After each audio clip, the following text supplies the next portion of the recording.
Manchester United beat Liverpool at Anfield. What a statement victory. Think about it. The worst Manchester United team in a long time have recorded a win at Anfield. City can't do it. Man City can't do it. Arsenal can't do it. So it is a really, really good win for Ruben Amorim. They win back-to-back games for the first time in his tenure. This is progress. We heard that Sir Jim came out and said he will give him the full 3 years, right? No matter what's going on, they made a statement. They took a stand that they will back the manager, and he's come good for it. I think he's actually come good for it. 6 points out of the last 6. It's progress, because I saw a really, really good team performance out there. It's not like they were lucky. Yes, you could say Liverpool hit the post a few times, but United also hit the post. I thought they deserved their win. They played very well. They defended very well. They defended better than Liverpool. But I think overall, I think it's a win that they can be proud of. It's a win that they can be proud of. And let's get into the game, right? We'll talk about how some of the player performances are. Kirkes, I think, is absolutely terrible for Liverpool. I think he's terrible. Salah may be finished. He was even hooked. Salah was hooked when Liverpool need a goal. That says anything you need to know. And his replacement Frimpong comes on and actually is more effective in creating chances than Mo Salah. And Mo Salah missed a few as well. And the fact that Frimpong can't even start in this team says something in itself. The fact that Dominic Szoboszlai has to play makeshift right back because the right back that they bought a few months ago is not good enough to start. I don't know. A lot is going on there in that Liverpool team. But what I should say is that I told you. I said at the beginning of the season, this Liverpool team is overrated, and I think I might come good for it. You might need to give me my flowers, because I definitely said only one that I know that said Liverpool will not win the league back to back, and I am seeing it. I said I am going with Arsenal to win the league, because if Slot wins the league back to back in his first 2 seasons in the Prem, I think he goes into the GOAT conversations, right? Yes, they've spent like 500 million. They still have to click. Those signings still have to click. So for me, it was pretty clear that I think Slot was pretty untested last season. Maybe the fact that he was new, he inherited a good squad from Klopp, didn't really make too many changes. Now he has to play his own style and with his own team. So I don't think that's ready. I don't think that's firing right now. We are seeing it. Wirtz, 150 million, starts off the bench. That is incredible. Supposedly the future Ballon d'Or winner, the supposed player who's supposed to be the best transfer of the season. He literally starts off the bench in the biggest game in the biggest game of Liverpool season, really. In Liverpool's biggest match against Manchester United at home at Anfield, where he's supposed to impress and show up, he starts on the bench, and then he comes on is really ineffective. Yes, I think he has the pass before the pass for the goal, but we saw how messy that equalizer came. There was a lot of movement in the box, and it fell on him. But I don't know. Isak as well does not look up for it. Another 150 million signing. Liverpool broke the transfer record for these 2 players, and I think they get protected a lot. Liverpool is getting protected a lot, and I think here we can honestly speak and say not good enough. Not good enough, nowhere near good enough, and nowhere near what's expected for those 2 price tags. Those 2 players with 300 million just on them 2. Isak misses a big chance, and then he's ineffective throughout the whole game. I don't think Ekitike should be starting on the bench for Liverpool. He should be actually starting up front, and Isak should make his way in, because you're not dropping Gakpo with that performance. Gakpo can leave the field with his head held high. I think him and Chiesa, by the way, who came on and changed the whole complexity of the game and even got an assist. And I think Slot has blood on his hands for the fact that he has not been playing Chiesa regularly, especially with what he did earlier on in the season in getting the winning goal. I believe it was against Bournemouth. So Chiesa, when he came on, he looked much more energized than a lot of these Liverpool players. He looked hungry. He looked like he wanted to impress, right? Like I said, the only other person was Cody Gakpo, who hit the post twice. The same post twice, by the way. No, not really the same, but it was the same movement, right? The far right curler hit the post twice. And obviously that changes the game. But to be honest with you, 4 losses in a row now for Liverpool in all competitions. 1 in the Champions League, 1 in the Champions League against Galatasaray, and now 3 in the Premier League. That is concerning. for Liverpool. That is very concerning, and I think they get a lot of media protection. Loss against Crystal Palace, that was away. Loss against Chelsea, that was away. Now loss at home against Manchester United, which is far the most vintage Manchester United that we've ever seen. Ruben Amorim's Manchester United is basically undefeated at Liverpool. We know last season they drew 2-2. Big games, he can show up. He even did that at Man City last season, where he went and he got a win, and then the next one against Liverpool he got a draw. So he can tend to show up, this Ruben Amorim, against the big teams, but this is a big performance from him. Confidence booster for himself, for the Manchester United team, and like I said, progress. I think Manchester United have the right to celebrate this victory. I think they earned it. I thought Maguire was amazing. He gets the winning goal. The character of Harry Maguire, from the abuse that he used to get with his family and even threats of his life, has come back and shown us what character is. The mentality you need to play in this age, modern football, and for Manchester United. And look at what he's doing. He had a solid shift at the back and he even gets the winning goal. Quality pass from Bruno Fernandes, who I thought was fading. He was getting subbed anyway. He was fading and was losing balls too much. But overall, I think that United performance, I gave about every player about 7, 8 out of 10. I give every player a 7 or 8 out of 10. Lamens was absolutely exceptional for Manchester United at the back. I'd even say give him man of the match. The keeper that Manchester United needs. Sometimes you just need a proper keeper. And it looks like, he could be that. Maybe not great with his feet. But that was a good performance. Away at Anfield, there's nothing more you could ask for him. He could do nothing about the goal anyway. So he was really good. His handling was good. His kicking was good, because he wasn't trying to be a playmaker keeper. He was just kicking it away when he needed to and passing it when he had to. So didn't expect the greatest of performances from keeping from Lamens, but he had a solid shift, and his save one-on-one against Isak was absolutely amazing and kept Manchester United in the game. So for me, I would even give him man of the match. I think pretty impressive performance by him. But Cunha, can we talk about the quality that is Matheus Cunha? That is the baller. That is the type of performance where without a goal and assist, without that, you can say he was absolutely exceptional. How he carries the ball, relieves the pressure of his defenders and his team. He carries the ball, literally gains ground for his team, gets Manchester United going up. His quality on the ball, where he has 2 men or 3 men on him, he can shield it, he can turn, he can keep it as long as he wants, and he can win a foul when needed. Cunha was great. Yes, he doesn't have blistering pace, but what more can you do? He's shown us his ability. He kind of plays like he's off balance, low center of gravity, but he's strong.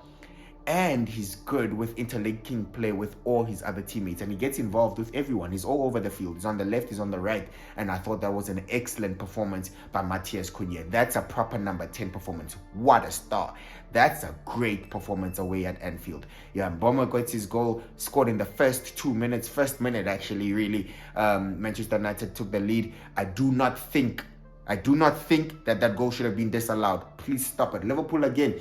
I don't know where they get this media protection from. Yes, McAllister got injured. Head injury, we know in football it should be stopped, but not in that case. It was a coming together, and no Manchester United player had anything to do with him colliding. He collided with his own teammate, Virgil van Dijk, and it wasn't even a clash of heads. Van Dijk was going up for a header, and I think it was his elbow that made contact with Alexis McAllister. So Mbeumo got up. He was technically fouled, right? He might even say he was fouled, but he got up and played on. Yes, McAllister got injured, so he couldn't really get up, but the ref didn't see it anyway. So to bring it back for a foul or for VAR to cancel it, there was no clear and obvious error, and I don't really think that goal should have been disallowed. Perhaps in other games, if ref sees that he stops play, yes, we know that for sure. But I don't think United did anything wrong in playing on and scoring. So that goal for me is a legitimate goal, and there shouldn't be any complaints really. And overall, on the balance of play, like I said, Liverpool as the home team, you would expect them to dominate possession. You would expect them to have loads of chances. Liverpool have a better team than Manchester United. Manchester United are lower in the league, and based on how Manchester United finished last season, you would expect Liverpool to come out and be dominant. You would expect that, but they needed to be better. Yeah, you can say that they were unlucky with some of their chances. Cody Gakpo, engine light, petrol loss, that type of performance where everything is flickering, needs an oil change. boy hit the post twice, scored, and missed a big opportunity to give Liverpool at least a point in this game. What a miss in the final few minutes. That header should be on target. Like I said, he was also doing everything, Cody Gakpo. He can leave with his head held high, need a little bit of help, but the finishing was really, really poor from Liverpool and they were let down. But the defending wasn't too bad from Manchester United. Yes, they'd have to improve. Of course, they'd have to improve because they gave Liverpool a lot of chances, right? Salah also had some good chances, but he really didn't get into it. And I talked about the miss from Alexander Isak one-on-one. Amazing save really from Lament. But I think overall, like I said, just to close on Manchester United, they can leave with their heads held high. Great performance, great shift from everyone. The defense was pretty solid as you could ask them out of this moment. As of this moment, it can't really get better than that, right? So to leave with only 1 goal conceded at Anfield and 3 points is progress. It's a win. They can celebrate all they want. Liverpool, really, alarm bells are ringing now. Questions are going to be asked of Slot and this team. Salah just extended his contract for Liverpool. Was it the right decision? Because he's looking terrible, and the last time he scored an open goal was at the beginning of the season, first game. So that says everything you need to know. It says everything you need to know, and he was looking absolutely terrible. And there's a few games now where people are even starting to sell him on Fantasy League because they don't even believe in him anymore. And if he's not getting perhaps a last-minute penalty, then he's not really showing up and he's getting exposed. I'm not saying Salah has been the worst player of Liverpool or anything. No, I'm just saying that I think his best days might be behind him. And he absolutely ended the season last season on fire. That's one of his best seasons ever, if not his best, right? So we know what he was capable of, and based on those high standards, he's not delivering anymore, and they might need a solution. And the fact, like I said, that he was hooked when Liverpool needs a goal says everything you need to know. Liverpool need to equalize, and Salah is taken off. I don't even know if Slot is making the right decision with that. For me, I would have kept him because it's just Salah and he can grab a goal. So Slot's performance as well, I don't know what's going on. And like I said, Jeremy Frimpong came on and he created more chances than Salah did in 5 minutes. So that says a lot about this Liverpool team. A lot needs to click. I think Ekitike also came on, but he looked a little bit selfish. Again, I think it's because of the narrative. The narrative of, Isak is starting, you need to prove yourself. And there was that whole thing with the red card. People didn't really take it well. Yeah, he has a lot on his mind. There's competition. So I think he could have made some better decisions where I think he had his first shot. I thought maybe pass it to Wirtz, pass it to Salah. But he looks like he feels like he's desperate to make an impact, and sometimes that's not good for a team. But overall, what an incredible game. Mamadashvili, I don't think it's the best goalkeeping performance from him, especially for the first goal. It needs to be decisive. Van Dijk as well, he's starting to look a little bit slow, laid back, and I think he needs to take charge. He needs to take charge because he doesn't have the best of defenders around him. Konate had a solid shift, but he's also not the best of defenders right now for Liverpool. He's full of mistakes. But the wing backs or the full backs, that's an issue. That is really, really an issue. And I touched on the fact that Frimpong is not even starting and they've bought him. And the fact that they even use Dominic Szoboszlai as a makeshift right back when you do have one on the bench when you need one is crazy for me. And Kerkez, absolutely terrible.